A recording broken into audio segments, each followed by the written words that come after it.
What if the greatest power in the world wasn't money? What if it wasn't influence or armies or empires built of glass and steel? What if the most dangerous, world-shattering power was a secret? And what if that secret was kept, not in a fortified vault, but in the mind of a woman no one ever bothered to see? This is the story of that woman, and the empire that crumbled because it made the fatal mistake of believing she was invisible. Her name was Elara. To the titans of industry who walked the marble floors of Thorn Global, she was less than a ghost. She was a line item in a budget, a function, a pair of hands that performed a task in the building's forgotten depths. She was the senior archivist, a title that sounded far grander than the reality. Her domain was Sub-Level 3, a windowless concrete tomb filled with the paper skeletons of dead corporations, the ghosts of forgotten deals, and the suffocating scent of decaying pulp and dust. Her world was a single, flickering fluorescent bulb, the soft hum of a dehumidifier, and endless rows of gray metal shelves. Above her, 36 floors up, sat Julian Thorn. He wasn't a man, he was a legend, an archetype, the Ice King of the financial world. His office was a glass cathedral in the sky, offering a panoramic view of a city that felt like his personal chessboard. He moved companies like pawns, shattered competitors like brittle glass, and amassed a fortune so vast it had begun to lose all meaning. He inherited the empire from his father, a man of brutalist ambition, and had spent the last decade making it even bigger, colder, and more efficient. Julian Thorn did not see people. He saw assets, liabilities, and opportunities. Elara was none of those. She was simply part of the foundation, unseen and therefore irrelevant. Elara's life outside the concrete box was just as circumscribed. She lived in a small, third-floor walk-up in a neighborhood the city was trying to forget. Every penny she earned, every ounce of her energy, was dedicated to her younger sister, Lena. Lena, whose laughter was like wind chimes but whose body was failing her, betrayed by a rare genetic disorder that required treatments with price tags that looked like telephone numbers. Elara's salary was a single bucket against a raging ocean of medical debt. So she worked. She came in early, left late, and never complained. She wore faded cardigans to ward off the basement chill and sensible shoes that made no sound on the cold floor. She was quiet, diligent, and utterly forgettable. That was her shield. That was her camouflage. And that, ultimately, would become her weapon. The directive came down on a Tuesday, delivered by a harried junior executive who clearly resented having to descend into the catacombs. A new project, a recently acquired subsidiary, Viridian Resources, had gone defunct decades ago, and its paper records needed to be digitized before being incinerated. It was a grunt work, a nothing task. But it was a task. Elara nodded, her eyes downcast, and accepted the dolly piled high with rotting cardboard boxes. The executive was gone before the elevator doors had even fully closed. Alone, under the flickering light, Elara pried open the first box. The smell of mildew and time washed over her. The documents were a mess, water-damaged, written in a chaotic mix of English, Spanish, and a language she hadn't seen in years. It was a rare, almost extinct dialect from a small mountainous region in South America, a place her grandmother had fled a lifetime ago. Elara was one of a handful of people left on Earth who could read it fluently. She ran a finger over the brittle paper, a strange feeling prickling at the back of her neck. Felt less like an assignment and more like a summons. A message in a bottle, washed up on the shores of her forgotten world, written in a language only she could understand. The corporation saw it as trash to be burned.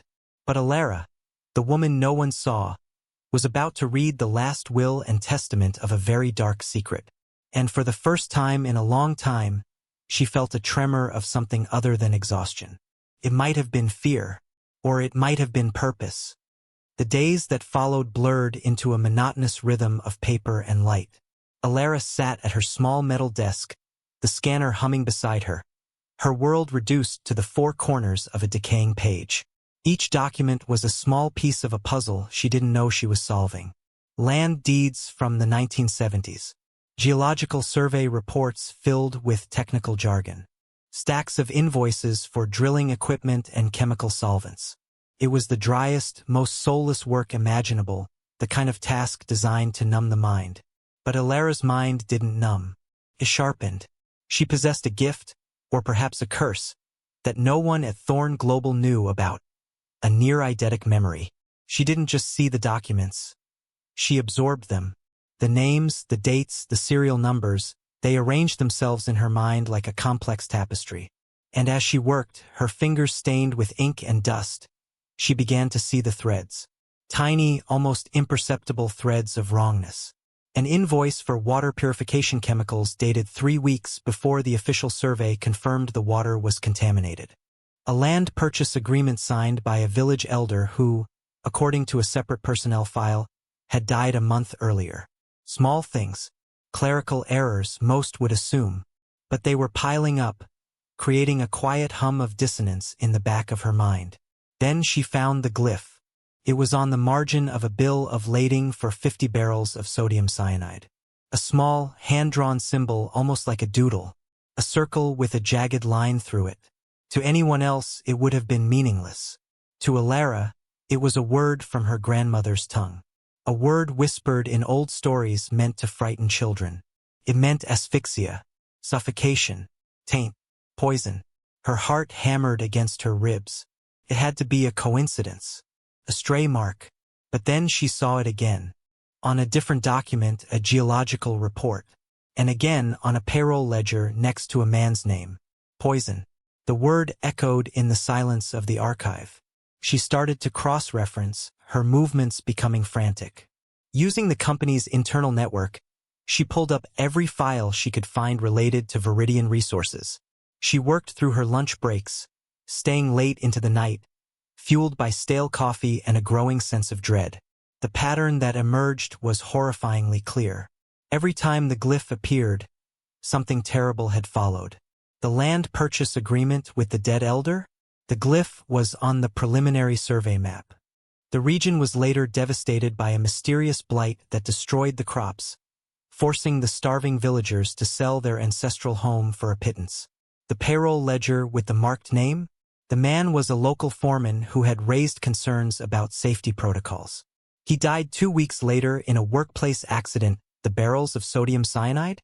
They were delivered to a mining site just upstream from a village that, a year later, reported a catastrophic spike in birth defects. Poison, taint, suffocation. It wasn't just a symbol. It was a signature, a confession scrawled in the margins of a genocide, committed not with bullets, but with contracts and chemicals. This wasn't corporate negligence. This was a strategy, a deliberate, systematic poisoning of land and people to acquire resources on the cheap. And it had all happened under the watch of one man. Alistair Thorn, Julian's revered and ruthless father. Alara leaned back in her chair, the cold of the concrete floor seeping into her bones. The weight of what she had found pressed down on her, threatening to crush her. This wasn't just a secret. It was the original sin of the Thorn Empire, the bedrock of its immense wealth. She thought of Lena, of the astronomical cost of her sister's life. She thought of the faceless, voiceless people in those documents, people whose lives and children were sacrificed for a few extra percentage points on a balance sheet. The flickering fluorescent bulb above her seemed to mock her, illuminating a truth too vast and too terrible for one invisible woman to carry. She could delete the scans. She could pretend she never saw it, never understood the language of her ancestors. She could take the blood money they paid her every 2 weeks and keep her head down, just another ghost in the machine. Or she could do something else. The thought terrified her more than anything. What could she, a woman in a faded cardigan, possibly do against the god in the sky 3 dozen floors above her? The question hung in the dusty air, unanswered. Up in his glass-walled sanctuary, Julian Thorn was not a god. He was a king besieged. His legacy project, the Thorn Foundation's New Eden Initiative, was collapsing. It was meant to be his masterpiece, a multi-billion-dollar philanthropic effort to build sustainable infrastructure, clean water facilities, schools, hospitals, in impoverished regions. It was his attempt to launder the family name, to prove he was more than just his father's son. but it was failing spectacularly. The flagship project, built in the very same remote South American region where Viridian Resources had once operated, was a disaster. The local population was hostile, protesting with a quiet, simmering rage he couldn't understand. Worse, the clean water wells his foundation had drilled were somehow making people sick. A strange, creeping illness was sweeping through the villages, the same ones his father had invested in 50 years ago. His board was getting nervous. The media was starting to sniff around. "Find me everything we have on that region," he had barked at his team of Ivy League analysts. "Geological surveys, acquisition histories, everything. I want to know what my father was doing there in the 70s. The results were useless. A mountain of disorganized, damaged paperwork, much of it in languages no one on his staff could decipher. His analysts presented him with glossy charts and graphs that said nothing. They were drowning in data but starved for information. "There is one more thing, sir," a junior vice president stammered, hesitant to offer such a lowly solution. "The original paper files are being processed in the archives. There's a woman down there, an archivist. She's been digitizing them." Julian's gaze was glacial. An archivist? The title sounded ancient, absurd. "And she's the one scanning the documents. She might see something we're missing." It was a long shot, a desperate move born of sheer frustration. But Julian was out of options. "Get her," he commanded. Now the summons felt like an execution order. Elara was escorted from her subterranean world by Julian's impeccably dressed personal assistant, a woman who looked at Elara's worn shoes with undisguised pity. They rode the silent, high-speed elevator, the floors ticking upward like a countdown. Elara's reflection in the mirrored walls was a pale, frightened stranger. The elevator opened directly into Julian Thorne's office. The scale of it was breathtaking, designed to intimidate.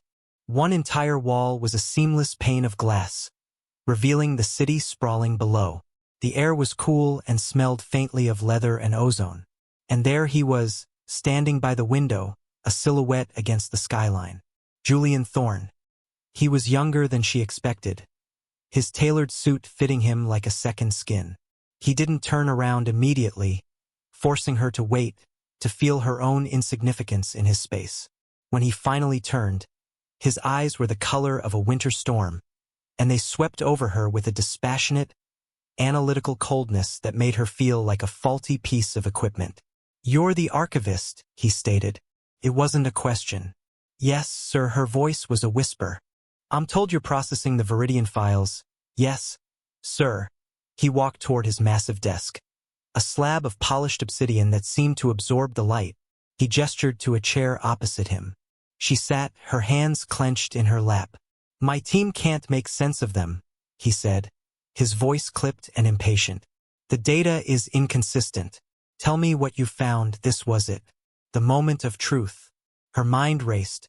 If she told him everything about the glyph, the poison, the systematic destruction of a people for profit, what would he do? He was the son of the man who did this, the beneficiary of the crime. He would crush her. He would destroy the evidence and her along with it. The memory of Lena's pale face, the stack of unpaid medical bills on her kitchen table. They screamed at her to be silent. So she gave him the professional summary, the sanitized version. "The records are poorly maintained, Mr. Thorne. There are significant clerical errors, discrepancies in dates and accounting. The land acquisition process appears to have been aggressive, but not illegal. Based on the documentation," she chose her words with surgical precision, building a wall of corporate jargon to hide behind. Julian listened, his eyes never leaving her face. He steepled his fingers, a small, thoughtful frown creasing his brow. He was used to people lying to him. He was used to sycophants telling him what he wanted to hear and rivals feeding him misinformation. But this was different. He saw the flicker of fear in her eyes. Yes, but beneath it he saw something else. Profound, unshakable integrity. She wasn't lying to protect herself. She was holding back a truth she believed he couldn't handle. Or wouldn't. The insight was sudden and absolute. This quiet, invisible woman from his basement held the key. He just had to convince her to give it to him. Julian Thorne had built his empire on calculated risks. He didn't bet on markets or technologies. He bet on people. He had an almost preternatural ability to see the core of a person, their ambitions, their fears, their breaking point. As he studied the woman sitting across from him, the woman who smelled faintly of old paper and quiet desperation, he decided to make the biggest bet of his life. He leaned forward, his voice dropping, shedding its corporate armor for something more direct, more human. "Alara," he said, using her name for the first time. The sound of it in this powerful room was jarring. "I don't believe you. I don't believe that's all you've found. I can see it in your eyes. You're terrified, which means you've found something important. Something dangerous." Alara's breath caught in her throat. Her carefully constructed wall of jargon had crumbled under his direct gaze. She could only stare back, her silence a confession. He stood up and walked to the window, his back to her. "My new Eden project is failing," he said, his voice resonating with a frustration that felt genuine. "People are getting sick. The world thinks I'm either a fool or a monster. I'm trying to build a legacy different from my father's, and it's turning to ash in my hands. I believe the answers are in those boxes you're scanning. I need to know the truth, the real truth, not the sanitized version for a board meeting." He turned back to face her, his expression intense. "I can't force it out of you, and I have a feeling that if I tried, that truth would die with you. So I'm going to make you an offer instead." He walked to his desk, picked up a pen, and scrawled a figure on a piece of paper. He pushed it across the obsidian surface toward her. Alara looked down. The number had so many zeros she had to count them twice. It was more money than her family had seen in 10 generations combined. "That is your new annual salary," Julian said calmly. "You will no longer work in the basement. You will work here with me. You will have unlimited access to every file, every server, every record in this company's history. Your only job is to find the truth, whatever it is, and report it directly to me."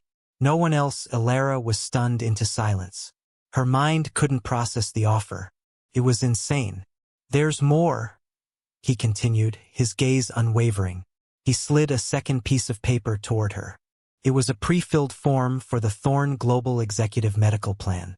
"As of this moment, your sister's medical care is covered. In full. The best doctors, the best treatments, whatever she needs. There is no limit. Consider it a signing bonus." The air left Alara's lungs in a rush. Lena.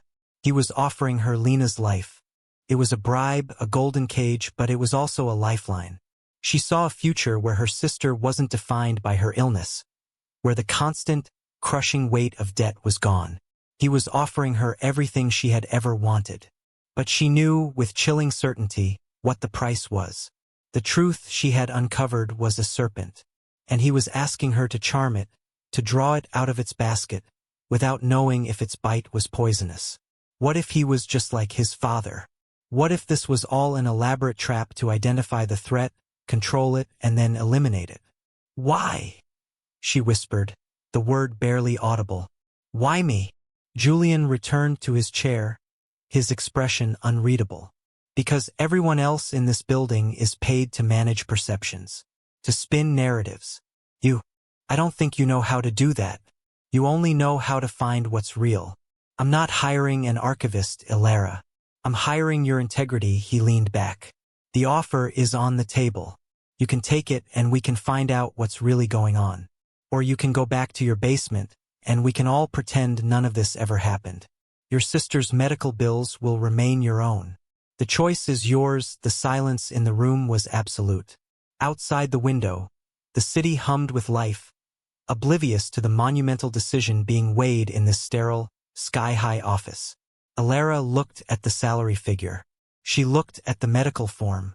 She thought of the poison glyph of the dead foreman, of the sick children, and she thought of Lena's smile.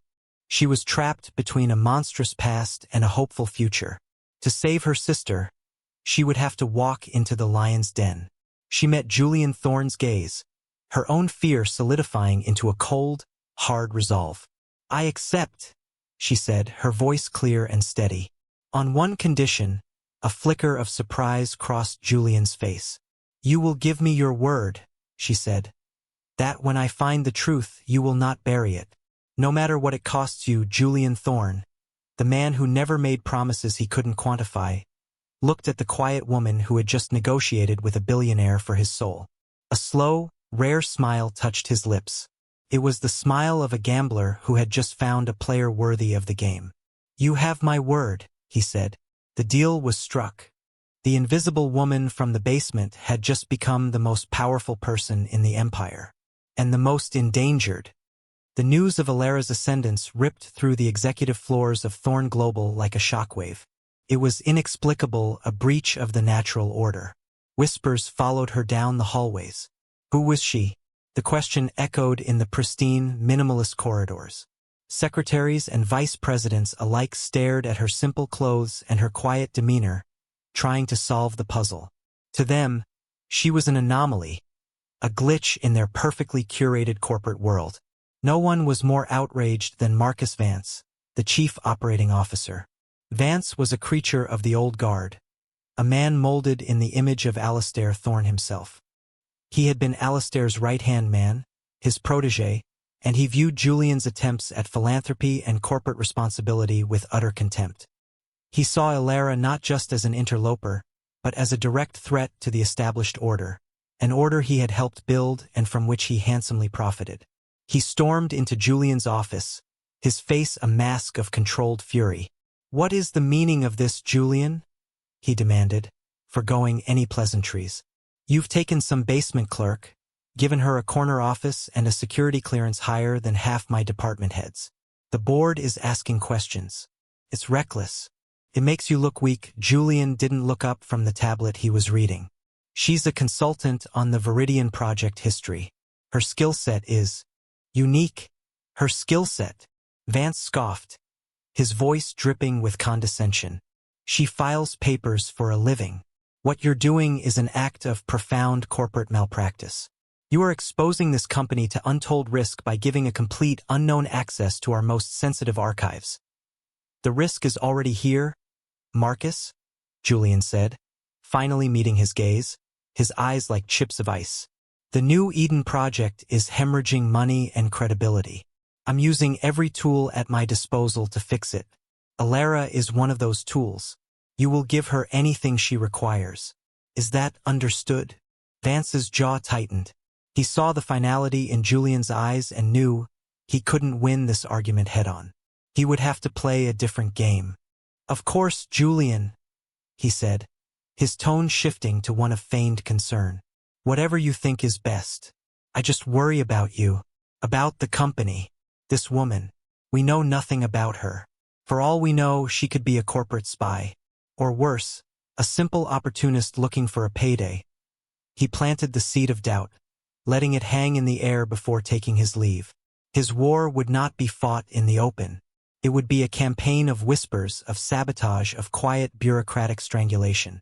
His first move was to lock Alara out of the older, more sensitive digital archives, citing a system-wide security upgrade.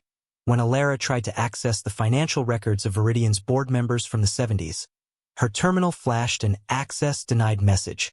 She was given an office, but it was isolated, and the junior analysts assigned to help her were clearly reporting her every move back to Vance.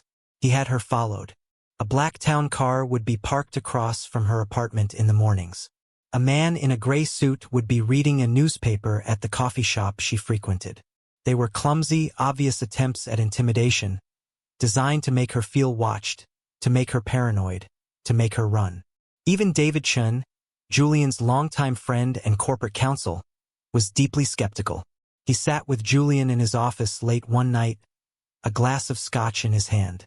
"I've run every background check possible on her, Julian," David said, swirling the amber liquid. "She's clean, almost unnervingly so.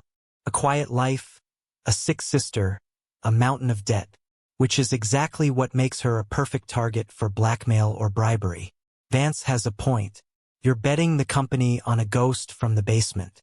This is the biggest unforced error I've ever seen you make." Julian stared out at the city lights, a glittering tapestry of power and ambition. "Everyone sees her as a ghost, David. That's why she's the only one who can see the truth. Everyone else is blinded by what they think they know. But even as he said it, a sliver of doubt, sharp and cold as glass, lodged itself in his mind. Vance was a snake, but he wasn't a fool. What if he was right? What if Ilara's quiet integrity was just a mask? What if his grand gamble was about to bring his entire empire crashing down around him? The pressure was immense, but Ilara did not break. She did not run. She simply worked. She remembered the promise she'd extracted from Julian, and she held onto it like a talisman. The digital locks Vance put in place were an inconvenience, not a barrier. She went back to the source, the paper, the boxes. Her real work wasn't on a computer screen. It was in the feel of brittle paper, the smell of old ink, and the secrets hidden in a forgotten language. The long nights began to weave a strange and unexpected intimacy between them. Julian, accustomed to the solitude of command, found himself drawn to the quiet diligence of the woman he had plucked from obscurity. He would find excuses to visit the archives, which had now become Ilara's de facto command center. She had transformed a corner of the sterile, climate-controlled room into her own space, with charts and timelines pinned to the walls, connecting names and dates with colored string, like a detective mapping a conspiracy. He would watch her work, her brow furrowed in concentration, her fingers moving with a delicate precision over documents that were older than both of them. She rarely spoke unless spoken to, but when she did, her words were measured and insightful. She didn't flatter him or fear him. She treated him like a colleague, a co-conspirator in a search for truth. For Ilara, the Ice King began to melt. She saw past the billion-dollar suits and the ruthless reputation.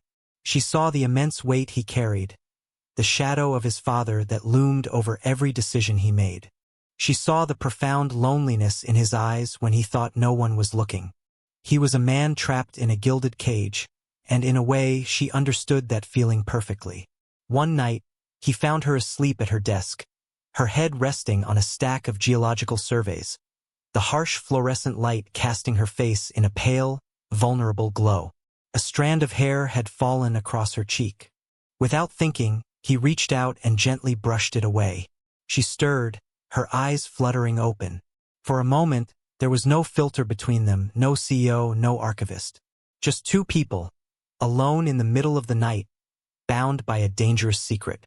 "You should go home, Ilara," he said softly, his voice rough with an emotion he couldn't name. "I'm close," she murmured, her voice thick with sleep. "I can feel it," she was right. She had made the connection that would blow the conspiracy wide open. The poison glyphs weren't just a record of past crimes. They were a map, cross-referencing the marked documents with old satellite images and declassified topographical maps. She discovered that every location marked with the glyph corresponded to a key geological vulnerability: an underground spring, a fault line, a porous rock formation. Viridian Resources hadn't just been dumping chemicals randomly. They had been strategically injecting toxins directly into the water tables of entire regions.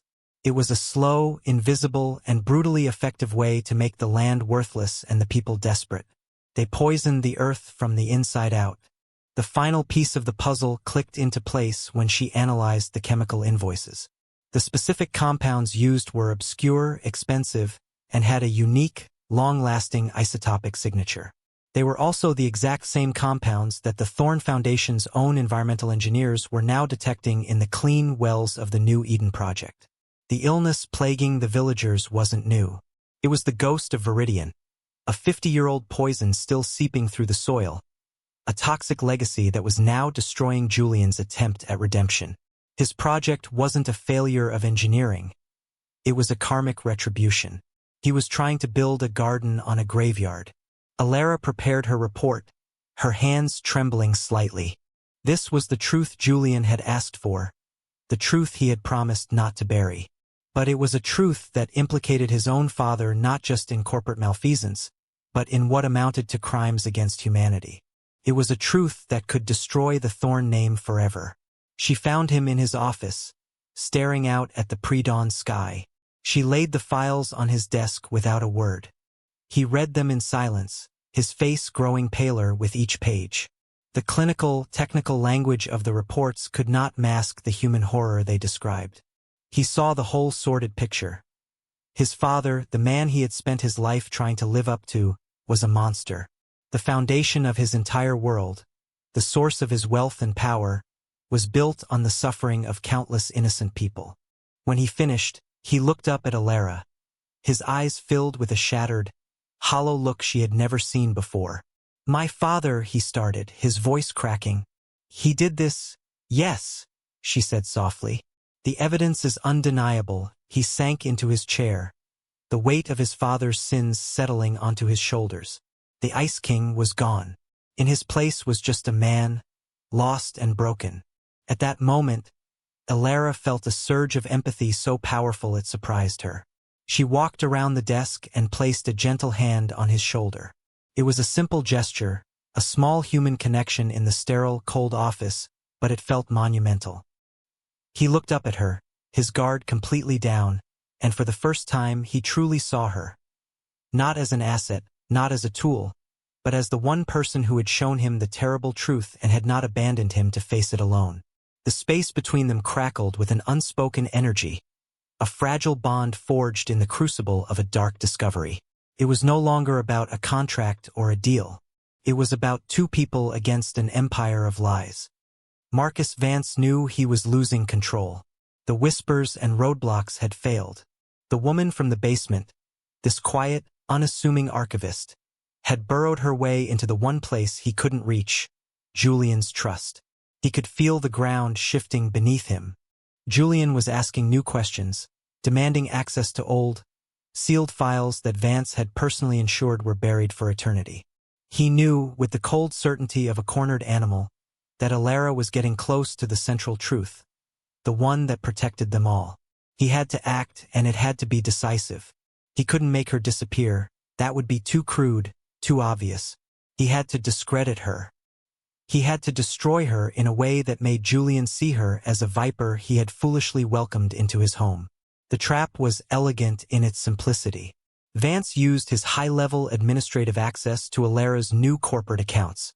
He initiated a series of small, untraceable wire transfers, siphoning money from a dormant Thorn Global account and funneling it through a chain of shell corporations before depositing it into an offshore account opened in Alara's name. It was a classic embezzlement scheme. Then, for the masterstroke, he fabricated a series of encrypted emails between Alara's new work address and a known address for a journalist at a rival media conglomerate, a man famous for breaking corporate espionage stories. The emails, which he carefully backdated, appeared to show Alara selling sensitive information about the New Eden Project's failures in exchange for the money. It was a perfect narrative. The poor, indebted girl from the basement, dazzled by wealth and opportunity, who saw her chance to get rich quick by betraying the man who had saved her. It was a story the board would readily believe. It was a story that would resonate with Julian's deepest fears about trust and betrayal. While Vance was weaving his digital web, Alara was chasing the final, physical piece of evidence. In one of Alistair Thorne's old appointment books, she found a cryptic, handwritten note. "V. Our final accountings HH." It was just a letter, but in the context of the Viridian conspiracy, it felt significant. Using her eidetic memory, she scanned through thousands of pages of old corporate directories and floor plans from the 70s. And then she found it. H wasn't a person. It was a place. Section H of the old Thorn Tower document depository, a high-security vault that had been decommissioned and sealed in 1982. According to the records, it was now just a forgotten, empty room behind a wall in the sublevel, not far from her old office.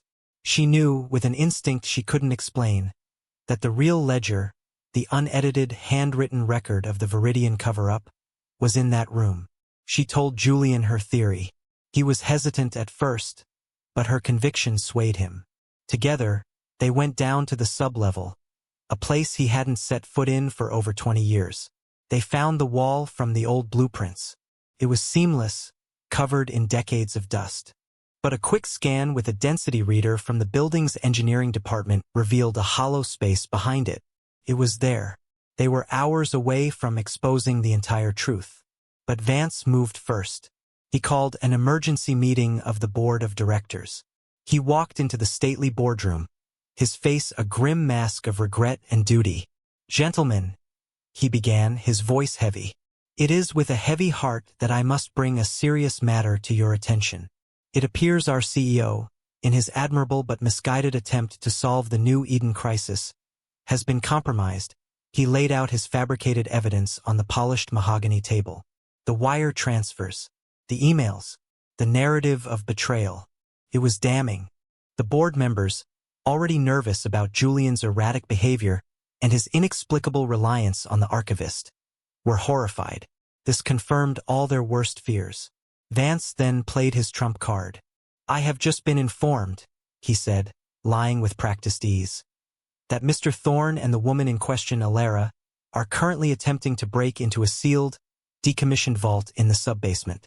We can only speculate as to what proprietary information they are trying to steal or destroy. The trap had sprung. Julian and Alara weren't just suspects. They were now caught in the act. Vance had painted them as thieves, desperately trying to cover their tracks. He had turned her quest for the truth into the final proof of her guilt. The board voted unanimously to have security detain them both. The call was made. As Julian and Alara stood before the hidden wall, tools in hand, ready to uncover the final secret, the heavy doors to the sub-level burst open. They were surrounded by Thorne Global security guards, their faces impassive, their orders clear. At the head of the team was Marcus Vance, a triumphant, predatory smile on his face. "Julian, Alara," he said, his voice dripping with false sympathy. "I'm afraid this has gone far enough. You're both coming with me." The game, it seemed, was over. He had won. The boardroom felt like a tribunal. The long mahogany table gleamed under the recessed lighting, reflecting the stern, accusatory faces of the board members. Julian and Alara stood at one end, flanked by security guards, like prisoners in the dock. Marcus Vance stood at the other, radiating an aura of command and righteous authority. He had orchestrated this moment perfectly. "The evidence is clear," Vance said, his voice resonating with gravitas. He gestured to the printouts of the fabricated bank transfers and emails laid out on the table. "This woman, Alara, exploited Julian's trust. She used her unprecedented access to embezzle company funds and sell our secrets to the press. When she realized we were closing in on her, she manipulated our CEO into this reckless attempt to destroy evidence in a sealed vault. It is a tragedy, a betrayal of the highest order." He looked at Julian with pity. "Julian, we all know you've been under immense pressure. She took advantage of you. We on the board are prepared to handle this discreetly, to protect the company, and you from further embarrassment. We just need you to step aside while we clean this up." The message was clear. "Throw Alara to the wolves, and we'll protect you." David Chun, Julian's lawyer, stood beside him, his face pale. He leaned in and whispered, "Julian, he has you. There's no way to fight this. Cut her loose. It's the only move you have left." Julian looked at Alara. She stood tall, her face pale but her eyes blazing with a defiant fire. She hadn't said a word, hadn't tried to defend herself. She just looked at him, her gaze steady, waiting. In that moment, he saw everything clearly. He saw the intricate design of Vance's trap. He saw the board's fear and their willingness to sacrifice anyone to maintain the status quo. And he saw Alara's unwavering integrity. He had given her his word. He had promised not to bury the truth, no matter the cost. This was the cost. "No," Julian said, his voice quiet but firm, cutting through the tense silence. Every head in the room turned toward him. "You are mistaken, Marcus," he continued, his voice gaining strength. "There has been a betrayal. But it was not committed by her." He turned to the board. "You have all listened to a compelling story. Now you will listen to the truth," Vance scoffed. "The truth? The truth is on the table in front of you." "No," Julian countered, his eyes locking onto Vance's. "That is data. That is fabrication. The truth is not something you can print out. Sometimes, it's something you have to remember." He turned and looked at Alara. a silent communication passing between them. He was betting everything on her, on the quiet woman from the basement. "Alara," he said, his voice ringing with absolute confidence. "Please, tell the board what you found." A hush fell over the room. All eyes were on Alara. Vance smirked, convinced she would crumble. What could she possibly say against his mountain of hard evidence? Alara took a small step forward. She didn't look at the fabricated documents. She looked directly at the members of the board, making eye contact with each of them in turn. And then she began to speak. Her voice, though quiet, was imbued with an astonishing clarity and authority. She didn't offer a defense. She presented a history. Using her perfect, eidetic memory, she began to recite the story of Viridian Resources. She spoke of dates, transaction numbers, chemical compound names, and land parcel coordinates, all from memory. She quoted passages from 50-year-old geological reports. She named the foreman who had died and the date of his accident. She described the water-damaged invoices and the bills of lading, her mind a perfect, living archive of the company's darkest secrets. And then she explained the glyph. She spoke the ancient word, asphyxia, and translated it for them. Poison, taint, suffocation. She laid out the entire, decades-long conspiracy with a precision and detail that no fabrication could ever match. She connected it all, piece by horrifying piece, directly to the failing New Eden project, explaining how the poison of the past was the cause of the crisis of the present. The boardroom was silent, the air thick with disbelief and dawning horror. The board members stared at her, mesmerized. Vance's smug expression had vanished, replaced by a sickly pallor. He had built a prison of lies, but she was dismantling it, brick by brick, with the unassailable power of the truth. "Her story is compelling," Vance stammered, trying to regain control, his voice strained. "A fantasy woven by a desperate woman. But it is just that, a story. Where is the proof? I have provided this board with hard evidence of her crimes. She has provided nothing but memories." "Oh, there is proof, Marcus," Alara said, her voice cutting through his bluster. "We just haven't gotten to it yet." She turned her gaze back to the board. "As I was explaining, Alistair Thorne's appointment book from 1979 contained a cryptic note. Our final accounting CHH was not a person. It was a location. Section H of the old document depository, a high-security vault sealed in 1982. I believe the original, handwritten ledger detailing the entire Viridian cover-up, including the payoffs and the names of everyone involved, is in that vault." Vance laughed, a harsh, brittle sound. "This is absurd. She's inventing a treasure hunt to distract from her own guilt." "Then you won't mind if we open it," Julian said calmly. He looked at David Chin. David, who had been watching Alara with a look of growing awe, finally understood. This was the endgame. He reached into his briefcase and pulled out a single, folded blueprint. "I took the liberty of having this retrieved from the city planning office an hour ago," David announced, his voice steady. "It's the original architectural plan for Thorne Tower's sublevels. It clearly shows the location and specifications of the Section H vault. And," he paused for effect, "it also shows the emergency access protocol, which does not require damaging the wall." Vance's face went white. He had assumed the vault was impenetrable, that his secrets were safely entombed forever. Alara had anticipated his digital trap.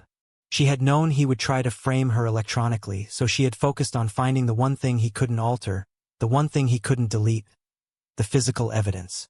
She had confided her full plan to David Chen the night before, and he, finally convinced of her integrity and the righteousness of her cause, had become her willing accomplice. Julian issued the order. The board, now completely swayed, could only nod in agreement. A team of engineers was dispatched. The entire boardroom, along with Julian, Alara, and a now-sweating Marcus Vance, watched on a large screen as the engineers located the hidden access panel shown on the blueprint. With a hiss of hydraulics, a section of the wall receded, revealing a heavy steel door. They breached the vault. Inside, coated in a thick layer of dust, was a single metal filing cabinet. An engineer in a hazmat suit brought the cabinet's contents up to the boardroom. It contained one item, a thick, leather-bound ledger. Julian opened it on the table. The pages were filled with Alistair Thorne's sharp, aggressive handwriting. It was all there. The illegal chemical purchases, the secret payoffs to corrupt officials, the falsified environmental reports. It was a complete confession of the Viridian conspiracy. And on the second-to-last page was a list of names, individuals who were paid handsomely for their silence and complicity. The top name on that list was Marcus Vance. A collective gasp went through the room. Vance sank into a chair, his face ashen, utterly defeated. But Alara wasn't finished. "There's one more page," she said softly. Julian turned the final, brittle page. It contained a single, signed directive, a mission statement for the cover-up, written and signed by Alistair Thorne. It named Marcus Vance as the chief enforcer of the conspiracy, the man tasked with ensuring the secret was buried forever. But beneath Alistair's bold signature, there was another, smaller one. A witness signature. The name was Eleanor Thorne. Julian stared at the name, his mind reeling. His mother. He had been told his entire life that his mother had died from a sudden illness when he was a boy. He barely remembered her, save for a faint impression of warmth and a sad smile. My mother?" he whispered, his voice filled with disbelief. David Chin gently slid a thin file across the table. "I looked into it after Alara told me about the vault, Julian. Your mother didn't die. She divorced your father. The records were sealed, and he created the story of her death. According to this, a private investigator's report from the time, she left him the very week this ledger was signed. She left him because of this. She refused to be complicit." The truth hit Julian with the force of a physical blow. His entire life, his entire understanding of his family and his legacy, was a lie. His father wasn't just a criminal. He was a man so monstrous he had erased his own wife from existence to protect his sins. The Ice King's facade finally shattered, not with a crack, but with a silent, devastating implosion. He looked at Vance with eyes devoid of all heat, filled only with a profound, empty coldness. Then he looked at Alara, the woman who had brought him this terrible, liberating truth. He stood up, no longer the cornered CEO, but a man reborn in the wreckage of his past. He addressed the stunned board. "Marcus Vance, you are fired. Your assets will be frozen pending a full criminal investigation. The same goes for every other person in this company whose name appears in this book." He took a deep breath. "Furthermore, as of this moment, Thorne Global will begin the process of full restitution. We will establish a multi-billion-dollar trust for the affected communities in South America. We will fund their medical care, clean their water, and rebuild what my father destroyed. All evidence, including this ledger implicating my own family, will be turned over to international authorities. It was an act of corporate suicide. And it was the most powerful thing he had ever done. The empire built on a poisoned secret would now be dismantled by its heir, in an act of radical, world-changing atonement. The fallout was cataclysmic. The media exploded with the story of the Thorne conspiracy. Headlines screamed about corporate crimes, a secret ledger, and the CEO who had chosen to expose his own father's sins. Thorne Global's stock plummeted. Reputations were shattered overnight. Marcus Vance and a dozen other high-level executives were arrested, their perp walks playing on a continuous loop on every news channel. The empire of glass and steel was shaken to its very foundations. But amid the chaos, something new began to grow. Under Julian's transparent and decisive leadership, the company did not collapse. Instead, it began a painful but profound transformation. He sold off the company's most toxic assets, liquidated personal holdings, and poured everything into the restitution fund. He was no longer the Ice King, but the rebuilder, a man obsessively dedicated to cleaning up the mess his family had made. Alara was by his side through it all. She was no longer an archivist or a consultant.